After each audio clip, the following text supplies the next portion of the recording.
Did you want to say something to that, Lonnie? You look like you want to. Well, I just wanted to say that I actually worked on the housing element, so I was a part of that effort. I also worked on the bus metro 15-minute headways. And I just want to say, by the way, that I helped connect Youth for Climate Justice, which were the ones that were proposing the free service for youth, and connected them with Michael Tree, our general manager. So I really want to give credit to them for doing that work of bringing free service to our community.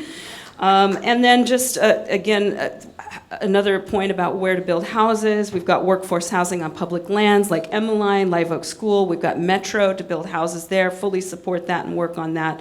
And definitely want to cut red tape and make housing process more fast. Okay. Did you want to respond to that at all? Or do you agree with that? Well, my opponent was a member of the public participating in all those processes. I'm glad she got involved here within the last year or so. I was actually helping to make some of those decisions. I talked to the students myself as well. So, yeah, okay. We're all stakeholders. Right. Okay. We have a student question. I'll ask you this first, Manu. As a young person who will live to see the impacts of climate change, what climate-friendly policies do you offer and support? Yeah. So the number one thing that we need to do, big picture, ultimately is tax carbon. Now, I think we need to tax it and give the money back, put it all back in all of our pockets so that we can spend it on climate adaptation. That's something that needs to happen at the state level. It's widely agreed upon by economists. It's the only thing that's going to work. But it's called the Carbon Fee and Dividend Program, and I introduced a resolution at the board asking our state to move forward with that. If other than that, they could reform the cap and trade system to use that money, again, put it back in everyday people's pockets so that you can, buy the heat pump, buy an electric car, et cetera. Otherwise, we need to look at adaptation strategies, and I've introduced a transfer of development rights policy that would basically mean if your home gets destroyed in a natural disaster, you'd have the ability to rebuild somewhere else, somewhere safer, rather than in the same darn place where it's going to get destroyed again. Okay, Lon. Climate change. Yeah, I would say I do a lot of work in climate change, and one of the top things that we need to address is transportation. So we need alternatives to transportation. We need to create housing in such a way that people have easy access to transportation. We need to support businesses so that they can actually either get people working more from home or live closer to the places that they work so that they're not schlepping over the hill or from Watsonville to here. And so herein lies rail as a very important aspect of transportation, because rail has been and always will be the most energy efficient and the most environmentally smart way of moving masses of people distances. Great. Then there's getting people on bikes and walking. The other very critical issue is methane. Methane is 80 times more potent of a destructor to our climate than is carbon dioxide, 80 times. And if we can pull the handle on methane, which we can do by electrifying and getting people to change their habits around driving and also around eating, I have to say that the production of methane out of cows is twice as much as what is produced by all the fossil fuel in the country, then we can actually pull the lever and make a huge change in climate change positive. Thank you.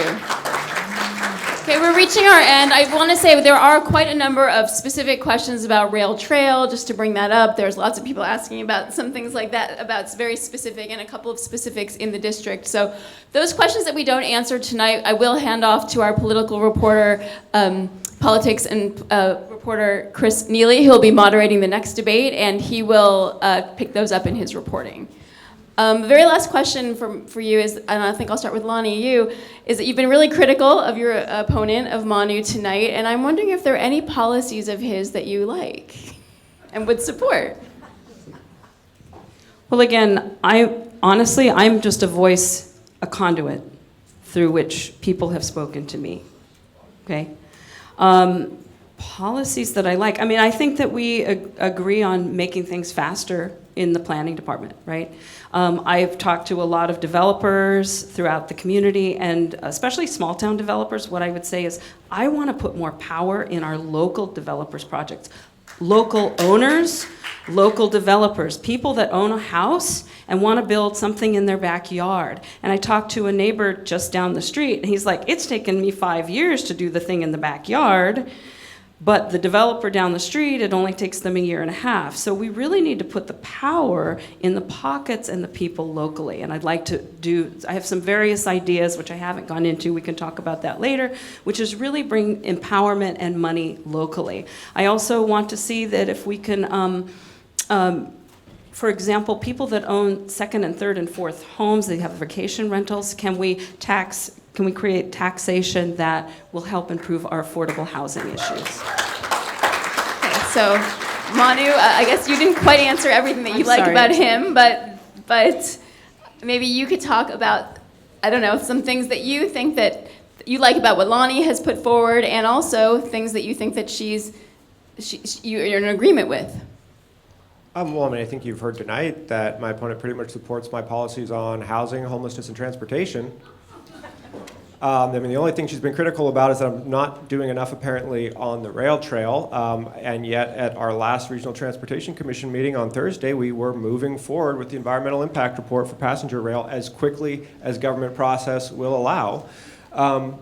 So, yeah, I think, the biggest difference that I can see here is specificity. I've iterated a number of things that I will do in my second term, if reelected, that I have done, and I'm still waiting to hear about what my opponent would do to address some of these issues in a very concrete way. I think that's the difference. When I took office, I had that long list of plans and came in and have done a lot of them. Not everything worked, but you got to start somewhere. You got to start with an idea.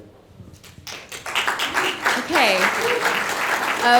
All right, well, did you want to add anything, or we'll move on to the lightning round then? This will be our final little bit for fun. So I started with Lonnie. So Manu, I will start with you on the lightning round. So again, these will just be really quick one-word answers or one or two-word answers. So Manu, your favorite walk in District 1? I think it's getting a burrito at Michoacan and walking down to Black's Beach to enjoy the surf there. Also closely tied is the Chaminade trails. Okay, Lonnie? I spend a lot of time on the De La Viega trails, and I also will walk our dog from my house to the Schwann Lagoon. Okay, Lonnie, favorite activity not in District 1? So I mentioned earlier I'm a mountain biker, and I love to mountain bike to Enchanted Forest, up to Wilder, and I also like to hike in Nissene Marks. I think probably going to get seafood up in Davenport at the oyster farm there. All right, Manu, what's your secret guilty pleasure? Whipped cream. All right, we got one already. The mini ice cream cones from Trader Joe's. Oh, that's fair. I think those are one of the most popular items. Okay, Lonnie, do you have a song from your youth that you still rock out to when no one's looking? No, but I love Led Zeppelin and Pink Floyd, psychedelic rock. I'm more of an EDM fan. I love Bass Nectar, and that always pumps me up to start the day. All right. Manu, superpower you wish you had. It's always such a tough choice between flying and time travel. I'm going to go with flying, just because I'm happy with the present and would like to experience it from more vantage points. Lonnie, superpower? Creating world peace. That's a good one. All right. And the last one, Lonnie, what leader, living or dead, do you wish you could ask for advice on a Santa Cruz issue? I'm a huge fan of Brene Brown. Okay. And what's the issue you want her help with?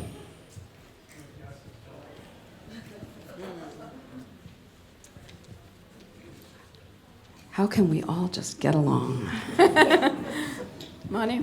Yeah, I was going to say something similar. I think I would ask Martin Luther King Jr. how he would approach the rail trail issue and help us find more common ground. All right. Well, thank you so much. Let's give them both a really big hand.